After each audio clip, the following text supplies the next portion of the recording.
Hey, hey, hey. Welcome to a world of laughter, learning, and entertainment. Greetings, explorers of knowledge. Join us as we embark on a quest to understand hipster as subculture.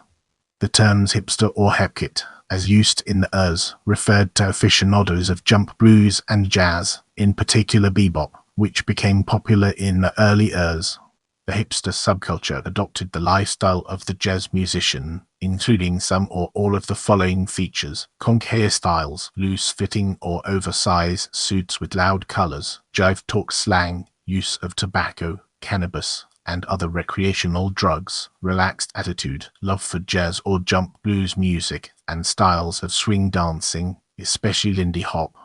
The zoot suit was the popular style amongst hepcats.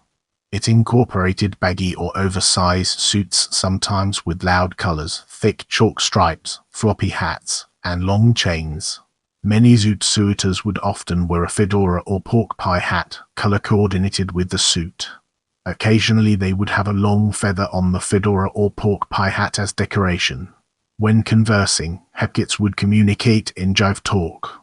Jive talk, also known as Harlem jive or simply jive, is an African-American vernacular English slang or vocabulary that was developed in urban African-American communities.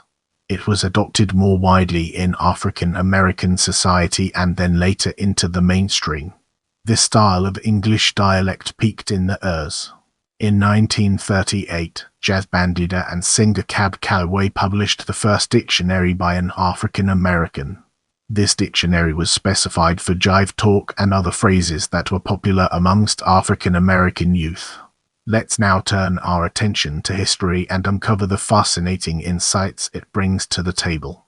The words hep and hip are of uncertain origin, with numerous competing theories being proposed. In the early days of jazz, musicians were using the hep variant to describe anybody who was in the know about an emerging, mostly African-American subculture, which revolved around jazz. They and their fans were known as hepcats. In 1938, the word hipster was used by bandleader Cab Calloway in the title of his dictionary, Cab Calloway's Catalogue, a hipster's dictionary, which defines hepcat as a guy who knows all the answers, understands jive. British author and poet Lemn Sissay remarked that Cab Calloway was taking ownership of language for a people who, just a few generations before, had their own languages taken away by the late With the rise of swing, hip began to be used commonly in mainstream square culture, so by the hip rose in popularity among jazz musicians to replace hep. In 1944, pianist Harry Gibson modified hepcat to hipster in his short glossary for characters who don't dig jive talk, published in 1944 with the album Boogie Woogie in Blue, featuring the self-titled hit Handsome Harry the Hipster. The entry for hipsters defined them as characters who like hot jazz. In 1947, Gibson sought to clarify the switch in the record It Ain't Hep, which musically described the difference between the two terms. Initially, hipsters were usually middle-class European American youths seeking to emulate the lifestyle of the largely African-American jazz musicians they followed.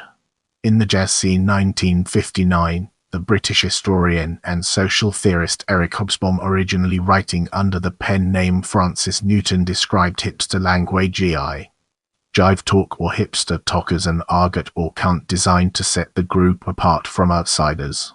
This group crucially included white jazz musicians such as Benny Goodman, Al Cohn, Jerry Mulligan, Stan Getz, Ms. Mesro, Barney Kessel, Doc Pomus, Bing Crosby, Frank Sinatra, Dean Martin, Jerry Lewis, Joey Bishop, Perry Como, Tony Bennett, Chet Baker, and Gene Krupa, who ought to be counted as some of the true original hipsters, as they were instrumental in turning the white American audience onto jazz and its underground culture in the and Clarinetist Artie Shaw described singer Bing Crosby as the first hip white person born in the United States.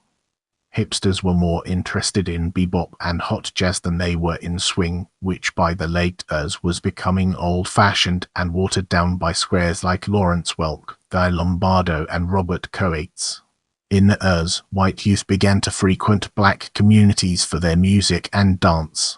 These first youths diverged from the mainstream due to their new philosophies of racial diversity and their exploratory sexual nature and drug habits. The drug of choice was marijuana, and many hipster slang terms were dedicated to the substance. Hipster subculture rapidly expanded, and after World War II, a burgeoning literary scene grew up around it. In 1957, the American writer and adventurer Jack Kerouac described hipsters as rising and roaming America, bumming and hitchhiking everywhere, characters of a special spirituality. Toward the beginning of his poem Howl, the Jewish-American beatnik poet Allen Ginsberg mentioned angel-headed hipsters burning for the ancient heavenly connection to the starry dynamo in the machinery of night.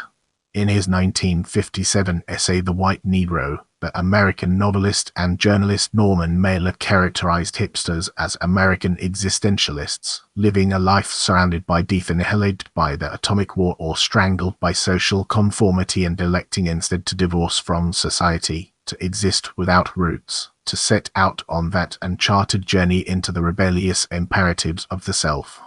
Without wasting any more time, let's jump into the fascinating world of racial role reversal.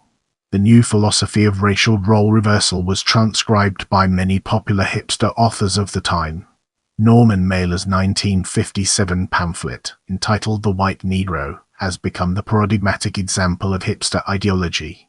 Mailer described the hipsters as individuals with a middle-class background who attempt to put down their whiteness and adopt what they believe is the carefree, spontaneous, cool lifestyle of Negro hipsters, their manner of speaking and language, their use of milder narcotics, their appreciation of jazz and the blues, and their supposed concern with the good orgasm.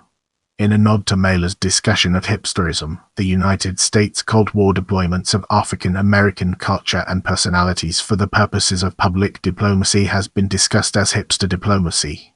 If you have any suggestions for future videos, feel free to drop them in the comments section.